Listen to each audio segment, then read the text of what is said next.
So here's the Gate Access installer, a .msi file. Double-click on it to start the installation process. We'll select Falco in this demo, then leave everything as default setting.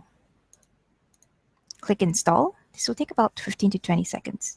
After the installation is done, there will be 3 components we could verify if it is installed correctly. Number 1, we could go to Windows Service to check if the Gate Access local service is created and started. Then, we should also be able to find the local database created in our C drive Program Data EasyPay path. If you recall in the high-level architecture, this is to enable offline mode support. And finally, there'll be a Gate Access Client UI shortcut created in your desktop. Alright, it's installed. You may choose to launch the application immediately, but we'll ignore it for now because we'll explore a little more on those 3 components mentioned. First off our checklist, let's go to the Windows Service to check for Gate Access local service.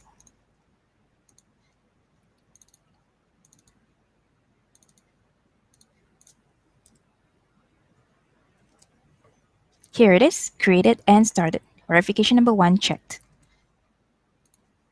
Let's look for the local database at C drive Program Data EasyPay.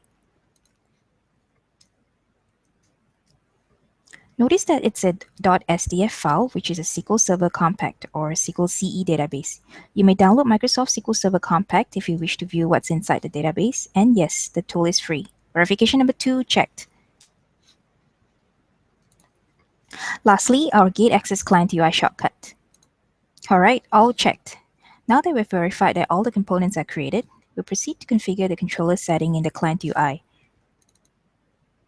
The Client UI has 4 tabs: Event Log, Controller, System, and API. We'll focus our attention to Controller tab as part of the first-time setup. We'll have the chance to look at the other tabs in the other demo. You should be able to view a list of controllers configured here if you have fulfilled the prerequisite mentioned earlier. Notice that the network settings are populated as well if you have configured your hardware properly. Select the controller you wish to configure. In this case, I'll choose this one because this is my Falco controller. Give a meaningful name to the tag name and description. I'll call it Main Entrance Controller.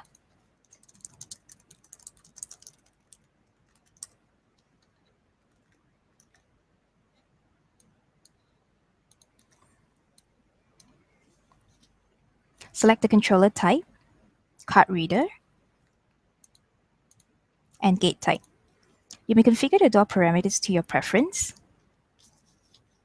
Click Save, and OK when prompted. What this does is to register your controller setting and restart your Gate Access local service.